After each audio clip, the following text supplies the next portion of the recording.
Fala, meu amigo, minha amiga. Ó, essa live aconteceu no sábado, em parceria com o curso Motiva de Campus.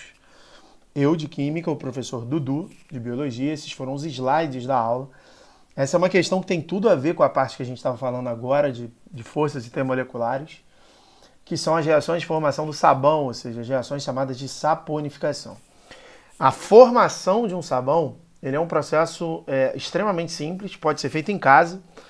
E você precisa naturalmente de dois reagentes principais. Um deles é uma gordura, que normalmente a gente consegue ou de forma animal ou de forma vegetal. Por exemplo, uma fritura, um óleo de fritura, por exemplo, que a gente chama de glicerídeo, ou no caso triglicerídeo, porque tem 3 grupamentos ésteres na estrutura, que são esses grupamentos aqui. A gente mistura com soda cáustica, na presença de calor, e produz esses 2 carinhas aqui, um deles o glicerol, que é vendido comercialmente de glicerina, e o sabão, galera, o sabão que tem essa estrutura aqui, rigorosamente, o sabão, ele é uma substância iônica, ele é um sal orgânico. Lembra que a gente fez questões disso? Vai aparecer a própria questão aqui, que essa estrutura R aqui, ó, quanto maior ela for, melhor. Porque essa vai ser a parte hidrofóbica. Já vou passar aqui para o canto. Deixa eu ver se eu aumentar, eu acho que fica melhor, né? Aí, garoto, fica bem melhor. Então, essa parte hidrofóbica aqui, ó, é uma parte da cadeia que é relativamente grande. Olha lá. Essa parte aqui. E essa parte aqui, que é a parte hidrofílica, que é chamada de cabeça negativa, que está compreendendo também o sódio. Mas o sódio aqui não faz muita diferença não, tá? O que deixa aqui é esse sinal negativo, que é chamado de cabeça negativa, presente no grupamento chamado de carboxilato, que tem essa estrutura aqui, C+O, oxigênio negativo. Então essa é a estrutura do sabão. A substância, o sabão, ele tem o caráter chamado de anfipático, ou seja, ele tem uma parte que é hidrofóbica, que é a parte apolar, e ele tem a parte hidrofílica, que é a parte polar. Muito se diz que o sabão é um tensoativo. E por que ele é chamado assim de tensoativo? Ó, tem esse desenho aqui, ó, onde essa cabecinha é a parte polar, como está desenhado aqui, e o rabinho é a parte apolar. Se você tiver uma superfície, por exemplo, que esteja manchada com óleo, por exemplo, aqui é a superfície de um tecido, né, a fibra de um tecido, e sei lá, caiu uma gota de óleo nessa estrutura. Quando a gente joga o sabão para poder remover esse óleo dali, a parte apolar do sabão, que é essa cauda aqui, ó, ela agarra na estrutura do óleo. A gente chama isso daqui de micelas. Olha lá, essas micelas aqui, ó, na verdade isso é uma única micela, elas são responsáveis pela retirada do óleo da fibra. Então quando a gente joga o sabão, a parte apolar interage com o óleo e começa a arrancar esse óleo daqui de forma até relativamente fácil.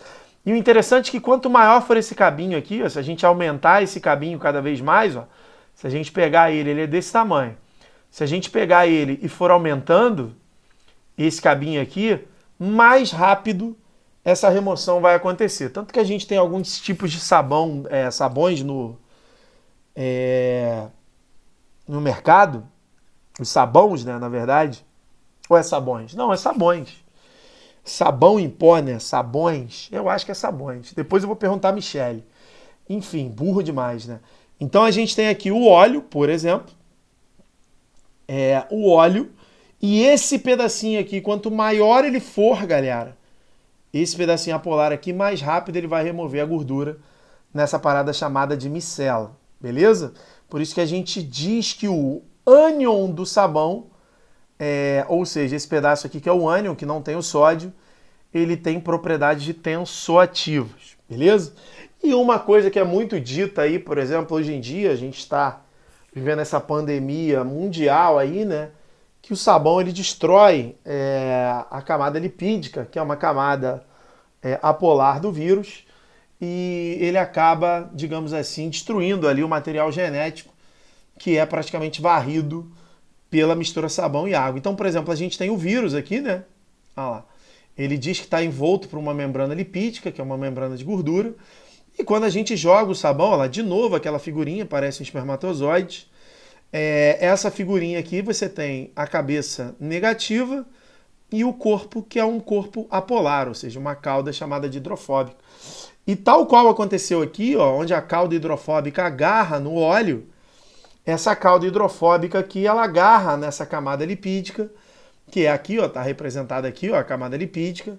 Ela agarra a camada lipídica e arranca esse material dali de dentro, e esse material genético ele acaba sendo destruído. Por isso que o sabão é a substância mais eficiente de todas para poder eliminar aí a estrutura do vírus. Essa questão a gente já fez na parte primeira do vídeo que eu postei para vocês agora há pouco.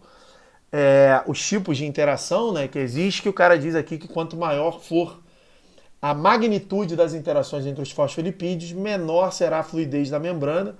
É o que está sublinhado aqui, então ele disse maior magnitude, menor será a fluidez. Só que ele perguntou pela maior fluidez, né? Olha lá. Qual das camadas bilipídicas apresenta maior fluidez? Então é exatamente o contrário do que está aqui, né? Menor fluidez vai ter se você tiver maior magnitude. Como ele quer a maior fluidez, você vai ter que ter a menor magnitude de interações, e a menor magnitude de interações, e aliás, onde não há interação nenhuma, é na número 2. Número 2 aqui não tem nenhum tipo de interação, como tem aqui, por exemplo, ó, retinho, retinho aqui não. Aqui não tem. Aqui é retinho, aqui não tem. Aqui é retinho, aqui tem todas. Aqui só tem nesses pedaços aqui não tem nenhum, por isso que a resposta correta é a letra B. Beleza? Essa daqui a gente acabou de fazer no vídeo também, né? Que é essa parte hidrofóbica aqui, ó. Essa parte hidrofóbica da cadeia. E é uma parte que naturalmente não pode ter contato com a água. Enquanto essa parte aqui, ó, que é a parte hidrofílica, ou seja, a parte polar, tem que ter contato com a água. Por isso que eu não posso marcar a letra A. Ó. Ele bota a cauda tendo contato com a água, aqui a mesma coisa, aqui a mesma coisa e aqui a mesma coisa. Isso se torna até uma questão fácil, porque ele coloca todas elas, menos a letra C, da parte apolar tendo contato com a água, e a parte apolar, que é a parte lipofílica ou hidrofóbica, não interage com a água. Por isso que a resposta correta lá é a letra C, porque essa parte apolar não vai absolutamente interagir com a água. Essa é a estrutura do sabão, né, que a gente estava falando. E na live eu até acabei falando no processo de diluição, porque na maioria das vezes, por exemplo, a gente compra o álcool que é mais fácil de achar. Agora não, né? Agora, depois de passar do susto aí, a produção de álcool 70 ela conseguiu crescer. Mas normalmente a gente encontrava com facilidade o álcool 92,6 ou 92,8, como está aqui. Ó. E a gente consegue transformar o álcool 92,8 em álcool 70%. Então aqui, ó, imagina que eu tenha comprado um pote desse cara aqui, um vidro desse cara aqui contendo 1000 ml, olha lá, 1000 ml de álcool na escala percentual de 92,8 GL, que é a escala chamada de Gay-Lussac, que é 98%, 98,5%. Eu estou falando desse vidrão maior aqui, que é de 1 litro. Então eu peguei 1000 ml, 92,8%. Não serve pra gente, porque muita gente pode pensar assim, pô, se o 70% vai eliminar o vírus, o 92,8% vai eliminar mais rápido. Não. 92,8% de álcool, ele vai evaporar mais rápido, e ao evaporar mais rápido, ele não consegue fazer aquele trabalho que a gente mostrou no slide anterior de destruir a camada lipídica, a camada lipofílica do vírus. Então ele precisa permanecer por um tempo ali. Então eu tenho aqui, ó, no processo de diluição, eu vou botar o percentual inicial, que é 92,8, ou seja, como eu comprei ele, o volume inicial 1000, ou seja, a quantidade que eu comprei ele, eu vou colocar aqui no percentual final, ó, a quantidade que eu quero, que é 70%, e o volume final, ou seja, o volume final seria o volume que eu preciso ter para que eu transforme o álcool de 92,8 para 70%. Eu vou fazer a conta, 92,8 vezes 1000 dá 92.800, vou jogar o 70 para o outro lado para dividir, isso vai dar 1.325,7. Galera, esse é o volume final, tá? Se ele te perguntar qual o volume final de álcool 70 você consegue, você vai responder 1.325,7. Agora, se ele perguntar a quantidade de água que você teve que adicionar, aí você vai ter que responder 325,7 1.000,7, porque 1.000 você já tinha. Ou seja, 1.000 ml eu já tinha comprado. Ah lá. Então eu adicionei 325,7 para fazer 1.325,7 e fazer com que o álcool deixe de ter 92,8 e passe a ter 70%. Ou seja, galera, eu joguei água para diminuir a concentração. E a gente sempre faz todas as questões de diluição, o Enem adora diluição, através dessa fórmula aqui, ó, percentual inicial vezes a o percentual inicial, que é a concentração inicial vezes o volume inicial, igual a concentração final vezes o volume final. Eu acho o volume final e se eu quiser o volume de água adicionado, eu desconto do volume final o volume inicial que eu já tinha, que no caso aqui era um vidro de 1.000 ml, para saber o volume de água adicionado. Agora, eu não consigo fazer isso, por exemplo, com um álcool 46, por exemplo, ou um álcool 54.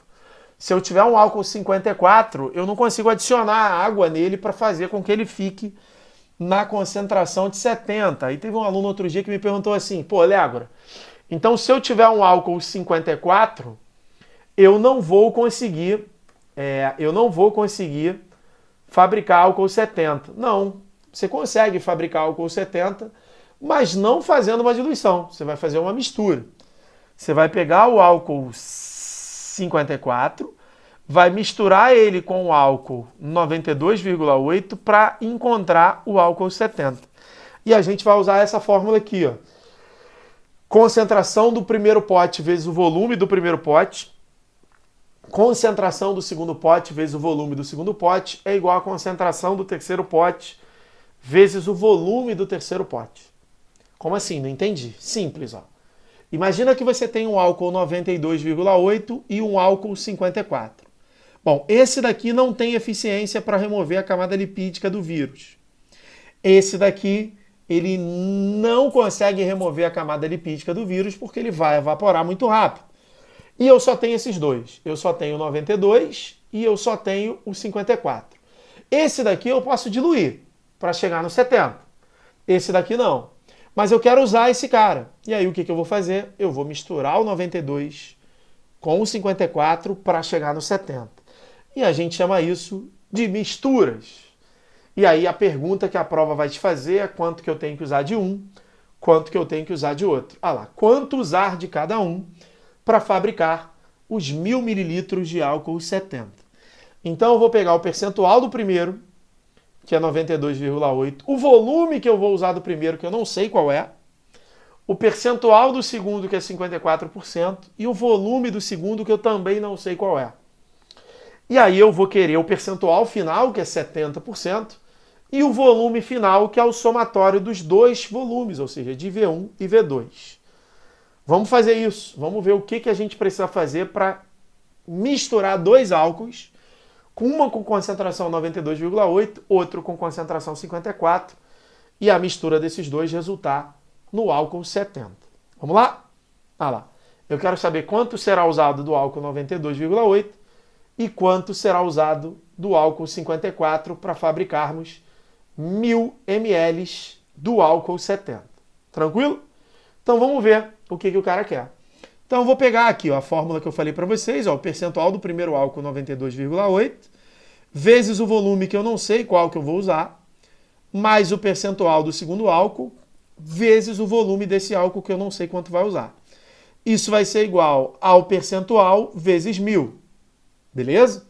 Então eu tenho essa estrutura aqui, essa fórmula aqui, de álcool 1 mais álcool 2 igual a álcool 3. Então eu vou fazer a conta. 92,8 vezes um volume que eu não sei qual é, 54 vezes um volume 2 que eu não sei qual é, isso vai ser igual a 70.000, que sai da multiplicação 70 vezes 1.000. Agora, galera, eu sei que o volume que eu vou jogar em 1 e o volume que eu vou jogar em 2, somados, eles precisam dar 1.000. Por quê? Porque eu pedi para você fabricar 1.000. Se eu tivesse pedido para você fabricar 500, você escreveria que V1 mais V2 é igual a 500. Só que eu tenho V1 mais V2 igual a 1.000. E aí eu vou isolar o V2 aqui, ó, e vou dizer que o V2 é 1.000 menos V1. Galera, eu vou pegar o V2 e vou jogar aqui dentro da equação. Então, ó, 92,8 V1 mais 54 vezes o V2, mas quem é o V2? 1000 menos o V1. Eu vou substituir, isso aqui é um sistema, vou jogar 54 vezes 1000, 54 vezes menos V1, igual a 70.000, e aí eu vou chegar nisso daqui, ó. Olha lá. 92,8 V1 mais 54.000 menos 54 V1, da distributiva que eu vou fazer aqui, ó, 54 vezes 1000, 54 vezes menos V1, tá aqui, é igual a 70.000. Vou jogar os 54.000 para cá, vai ficar 70.000 menos 54.000, que vai dar 16.000, 38,8 V1, que é o resultado da diminuição do 92,8 menos os 54 V1. E aí eu vou dividir 16.000 por 38,8. O volume 1 vai ser 432,98. Ah, ele agora foi muito rápido. Eu me perdi. Galera, volta o vídeo. Isso é matemática. Eu tenho essa equação. E eu vou jogar uma dentro da outra. Daqui para baixo não tem nada de química. Daqui para baixo você tem uma equação de primeiro grau com uma incógnita, que você vai fazer a propriedade da distributiva, aqui, ó, que a gente chama de chuveirinho, 54 vezes 1000, 54 vezes menos 1. Vou achar o V1, 432,98, acho o V2 pela diminuição de 1000 menos o V1, e aí eu tenho 567,02, ou seja, para eu montar uma estrutura que me dê 1000 ml do álcool 70, eu vou pegar 432,98, 433, né, ml, e 567 desse álcool 54. Então, 433 do álcool 92,8 graus Gay-Lussac, com 567 do álcool 54 graus Gay-Lussac, e isso vai fornecer para mim 1000 ml do álcool 70 graus Gay-Lussac. Beleza, galera? Essa foi a aula que a gente teve na live de sábado, que alguns de vocês não participaram, mas eu resolvi colocar aqui. Tranquilo? Beijo, beijo. Bom fim de semana para todos.